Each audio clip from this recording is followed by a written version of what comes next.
Ladies and gentlemen, please bear with me. I'm just battling with some allergy problems today, but I'm going to get through my videos the best that I can. Here's an article that came out October 4th, 2017 in the Washington Post, and I will leave the link to this article in the description box.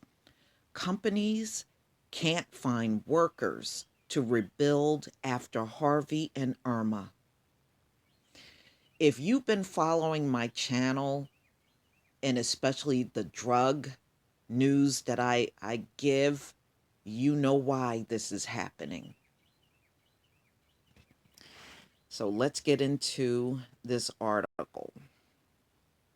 And the picture right here is actually Florida after Hurricane Irma. And you can see, the rubble and debris and the houses blown apart still down on the ground. After Hurricane Irma pounded the Florida Keys, flooding waterfront homes and shredding docks, Brett Ekblom phone kept ringing with homeowners desperate to rebuild and fast. I'm hearing from people who have had quite a bit of destruction, said Ekblom, who owns Native Construction Contracting in Key Largo. On a typical day, he get one inquiry about a renovation. Now he's getting four. But Elkblom is struggling to grow his staff of 20 who had a packed schedule before the storm hit the Keys and tossed seaweed everywhere. The chances of finding a skilled carpenter today, even with a Craigslist and ad offering higher than usual wages, slim to none, he said. From late August to mid-September, Hurricane Harvey and Irma destroyed properties across Texas and Florida, causing up to 200 billion in damages, according to an early estimate from Moody's Analytics. Maria brought further devastation, setting Puerto Rico's economy back decades. However, the island Commonwealth has 11.4% unemployment rate, which makes for a different labor situation. Economists fear the otherwise tight U.S. labor market could hold back reconstruction compared to previous disasters. In 2005, Hurricane Katrina brought about 108 billion in damages. Demand in New Orleans soared for carpenters, electricians, and plumbers. Immigrants flocked to the city for the blue-collar work. At the time, the country's unemployment rate was higher than 4.7% when Katrina struck, compared to today's 4.4%. More people were looking for jobs, particularly men. Male participation in the workforce was 73.3% in 2005, while today is 69.2%. Now, listen to this, ladies and gentlemen, because this is why they're having a problem rebuilding. Opioid use, now seen as a factor keeping men out of work, wasn't yet regarded as a national crisis, and immigration restrictions weren't as tight. That made it easier for construction firms to find laborers in a hurry when it came time to fix things up. So, because of the immigration situation in America and drugs, and we know the drug epidemic is off the charts. They are finding it hard to locate people to help rebuild. And it's not going to be just here, it's going to be in Puerto Rico too. Can you imagine that? They're having problems finding enough workers. And see, this also should shed light on how serious the drug problem is in America, where you got disasters that have taken place and there's not enough workers they can locate without a drug problem. What does that tell you? It tells you that not only is this a major drug problem, it's an economic problem. If you can't get everything rebuilt, then that lowers the economic in America if you can't get it all built. And I can tell you for a fact, they never even rebuilt parts of New Jersey after Hurricane Sandy. People never got their homes back. Never.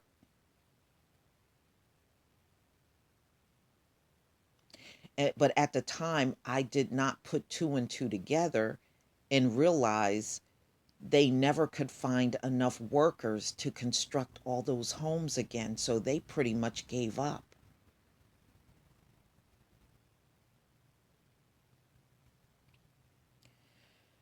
Okay, let's move on. In contrast, monthly job openings in the United States reach a record high this summer at 6.2 million. There were 6.2 million job openings in America they could not fill because people kept failing drug tests.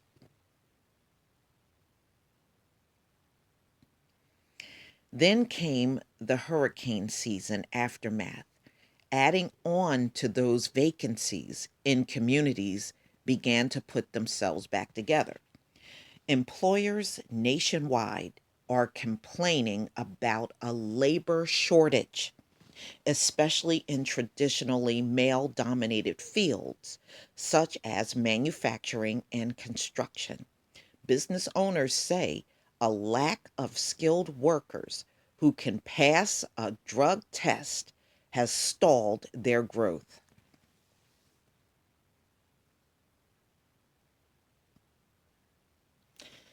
Ladies and gentlemen, just hold tight. I know, we talk about having our own and doing for ourselves, but let's be real, that still has not really happened in a big way. As time goes on, a lot of these business owners are going to come to the black community. You just watch. You just count on it.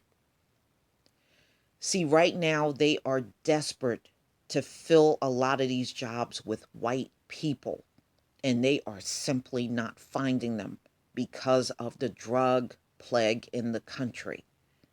And they wanted to use immigrants. Okay, well, if we can't use white workers, we'll just get the next best thing, the immigrants. That ain't working out so well either. That's why these jobs are sitting there. If immigrants was the real answer to America's problem, you wouldn't hear a peep out of these people whining. The fact that they're whining is telling you immigrants ain't the answer either. They're going to come back to the original man and women of this country to fill these slots. Right now, they have too much pride to do it. I promise you, when they realize their businesses are going to sink, they ain't going to have no more problem with you. They'll choose money over falling over these drug addicts. Mark my word. You're going to see a major turnaround.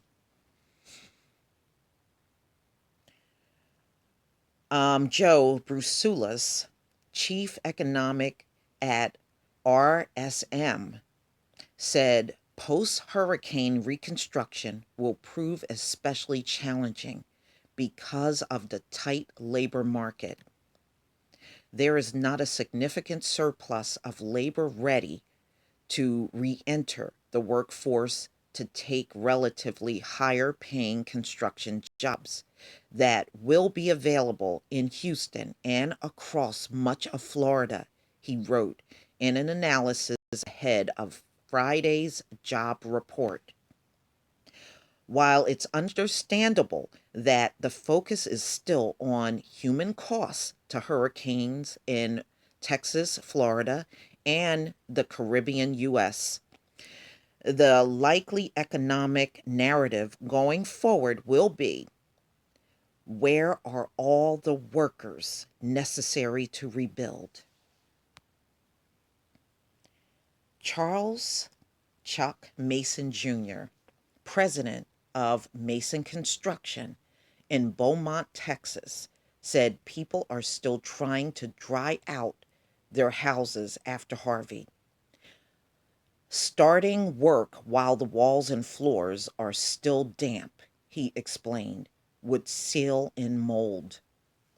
You know, it would be nice if black men could come together at this very moment and form construction companies and go down in these areas where they need rebuilding. This is the time to seize that opportunity, especially for our black men. I think this would be phenomenal if you could get down there and show you got enough workers to get everything done.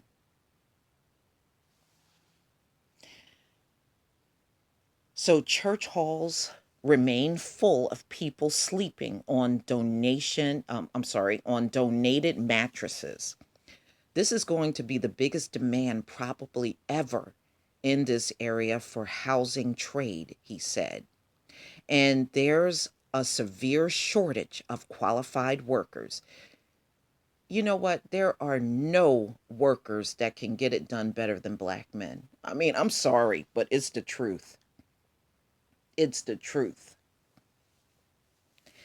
Houston, about 85 miles east of Beaumont, has swept up many of the area's craftsmen, he said.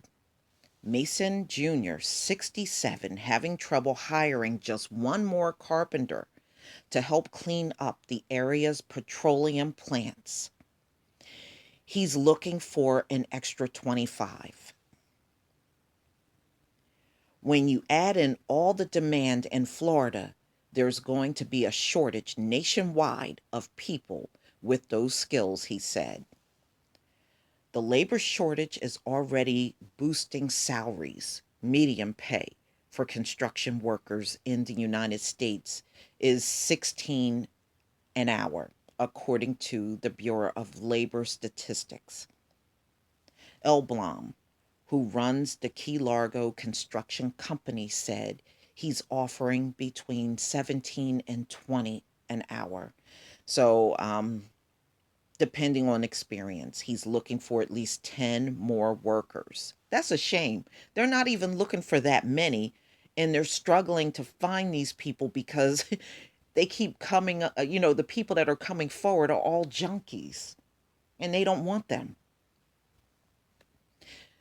Many are still fixing their own homes. Elkblom cleared a tree off a neighbor's roof for free.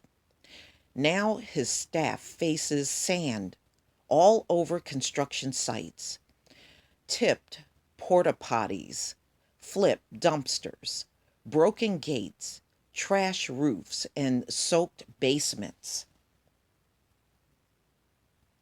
Almost every dock in the entire key is gone, he said. We're just getting started. Ladies and gentlemen, this labor force problem has been bad for a few years. But now that these disasters have struck and you now got another potential one over the weekend, woo, I don't know what's going on. But is it me, or do you see how many things are going wrong since Trump been in office? And I mean, I don't mean to make things up, but I'm just telling you guys, I just see so many things have gone wrong And he hasn't even been in there a year.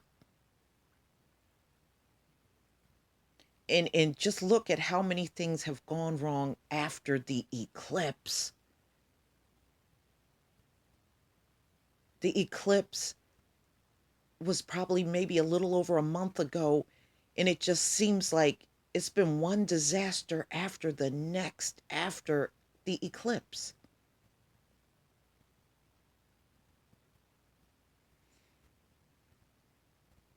As I stated to you before, this drug plague, this is going to be one of the major things that's going to economically cripple America. We're heading in that direction now.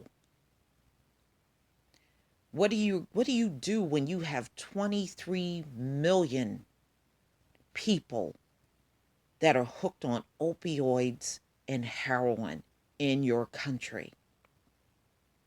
They're going to bankrupt the place because right now they are taking from society and they're not giving making any contribution at all. But if they want to continue to call it a public health issue, you're going to see this labor force problem just completely implode after a while. That's what's going to happen. They ain't going to fix this, ladies and gentlemen. They're not. They're not going to fix this. And some of these companies are so damn racist, they don't want black labor. They'll sit there and just keep trying until they can find a needle in the haystack white guy to bring in. But hey, it's their wallet. Please tell me what you think, ladies and gentlemen. Please leave your comment and subscribe. And if you can, make a donation to my channel. Please do. Peace, family.